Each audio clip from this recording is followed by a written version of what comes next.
এখানে এসে উপস্থিত হয়েছি। বন্ধুগণ, আমরা যে কথা বলতে চাই যে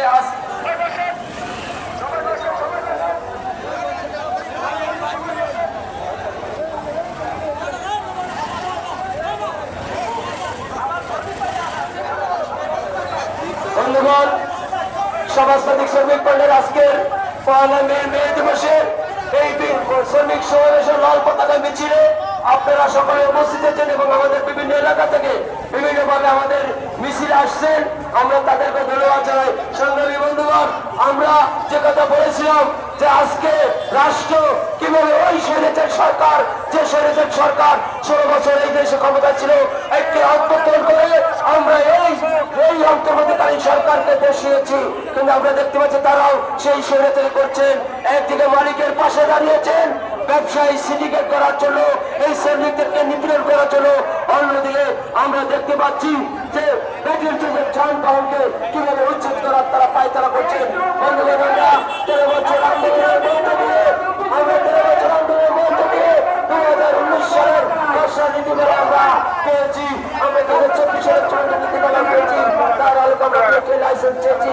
সংগ্রামী বন্ধুগণ, আজকের শ্রমিক সমাবেশের সংগ্রামী সভাপতি বক্তব্যের মধ্যে দিয়ে আজকের শ্রমিক সমাবেশ শুরু হবে। এই পর্যায়ে আমাদের মাঝে বক্তব্য রাখছেন সমাজতান্ত্রিক শ্রমিক ফ্রন্ট বরিশাল জেলার ভারপ্রাপ্ত সভাপতি, আজকের শ্রমিক সমাবেশের সংগ্রামী সভাপতি কমরেড দুলাল মল্লিক। উপস্থিত বন্ধুগণ, আজকের আন্তর্জাতিক দিবস আপনারা জানেন 1986 সালে আমাদের মাধ্যমে 8 ঘন্টা ডিউটি এবং 8 ঘন্টা বিশ্রাম এবং 8 ঘন্টা বিনোদনের জন্য যে আন্দোলন করেছিল, সেখানে শ্রমিকের উপরে নির্মমভাবে গুলি এবং পুলিশের এবং শ্রমিকের বিরুদ্ধে মামলা হয়েছিল। সেই মামলায় শ্রমিক নেতারে ফাঁসি দিয়েছিল। অথচ সেই ফাঁসি দিয়ে সেই রক্ত আজকে যে লাল পতাকা দেখেন, এই লাল পতাকা সেই দিনে শ্রমিকের রক্ত ভিজা লাল পতাকা, তাদের সেই শরীরের রক্তে যে গায়ের জামা নিয়ে তারা রক্ত দিয়ে যে মিছিল করেছিল, সে আন্দোলন করেছিল, সেই আন্দোলনের সিপিআই লাল পতাকা। উপস্থিত বর্তমান আমরা জানেন আজকে প্রায় 100-150 বছর হয়ে গেছে, অথচ দেখা গেছে শ্রমিকের সেই দাবিগুলো আন্তর্জাতিক ভাবে যে স্বীকৃত হয়েছিল তা বাস্তবায়িত হয় নাই।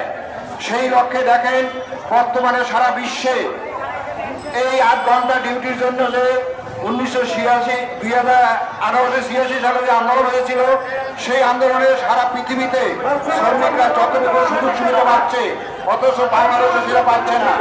আপনারা জানেন স্বাধীনতাতে 5 বছরে একটি স্বৈর শাসন, 16 বছর আওয়ামী লীগের দুঃশাসন, সেখান থেকে 5ই আগস্টে একটা স্বৈর শাসন অবসান ঘটিয়ে বর্তমানে দেশে যে শ্রমজীবী মানুষের শ্রমজীবী মানুষের যে অধিকার নিয়ে মানুষ যে রাস্তায় বেরিয়ে এসেছে, সেই লক্ষ্যে আজকে আপনারা জানেন 5ই আগস্টে ছাত্র এবং শ্রমিকদের মিলে যে আন্দোলন করেছিল একটি বৈষম্যহীন রাষ্ট্র কায়েম করার জন্য। এবং সেখানে কি দেখলাম, এই কিছুদিন আগে 1974 সালে যখন সারা বাংলাদেশে দুর্ভিক্ষ চলেছিল এবং সারা বাংলাদেশে আওয়ামী লীগের রক্ষী বাহিনীর অত্যাচার হয়েছিল এবং মেজর জলিল সহ সেই সময় জাতীয় সমাজতান্ত্রিক দলের এবং বাসদের এবং নেতাদের যাদেরকে যখন আটকাইছিল, তখন বিশেষ আইন তারা পাশ করে 1972 সংবিধান, 73 নির্বাচন এবং 74 আকালের সময় যখন দেখলো আওয়ামী লীগ সারা বাংলাদেশে 30,000 মানুষ না খেয়ে মরতেছে, দেশের পরিস্থিতি একটা ভয়ানক পরিস্থিতি, তখন তার রক্ষী বাহিনী কায়েম করে বিশেষ আইন করে। অথচ সেই বিশেষ আইনে তাদেরকে তারা বিনা বিচারে জেলে পড়েছিল। সেই আইন এখনো বলবৎ রেখে বর্তমানে যারা শ্রমিকের জন্য 8 ঘন্টা ডিউটির জন্য তাদের ন্যায়সঙ্গত দাবির জন্য রাজপথে ইউনিয়নের জন্য রাজপথ আন্দোলন করছিল, বর্তমান যারা সরকার তারাও সেই বিশেষ আইন ব্যবহার করেছিল।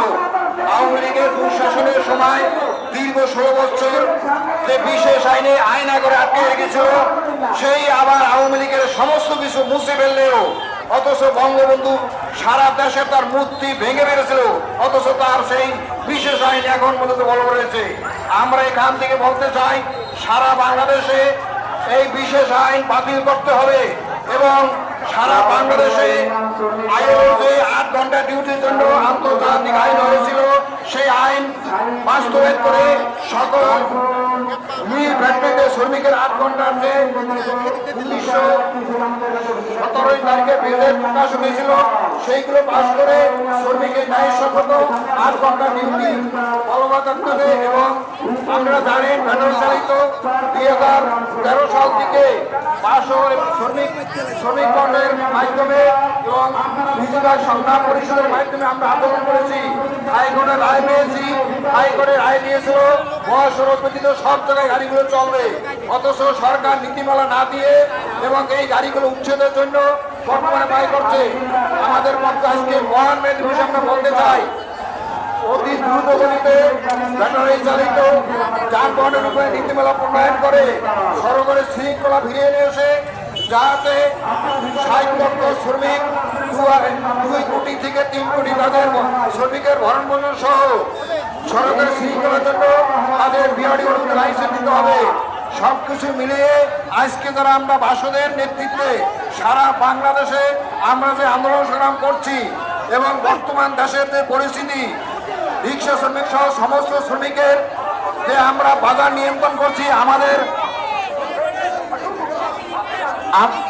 আমাদের দেশের যে পরিস্থিতি আগামী দিনে শ্রমিকেরা যদি রাজপথে সারা বাংলাদেশের শ্রমিকরা যখন রাজপথে বেরিয়ে আসবে বাসদ এবং শ্রমিক পন্থার নেতৃত্বে ওয়ালে যে লেগেছিল রিক্সা শ্রমিকের সন্তান একদিন এই দেশে প্রধানমন্ত্রী হবে, সেই লক্ষ্যে দেখা গেছে সারা বাংলাদেশের শ্রমিকরা যেইভাবে রাজপথে এগিয়ে আছে, শ্রমিকের সন্তানেরা কলেজ ইউনিভার্সিটি সব জায়গায় যারা পড়াশোনা করছে সেই লক্ষ্যে দেখা গেছে আগামীতে শ্রমিক শ্রেণী রাষ্ট্র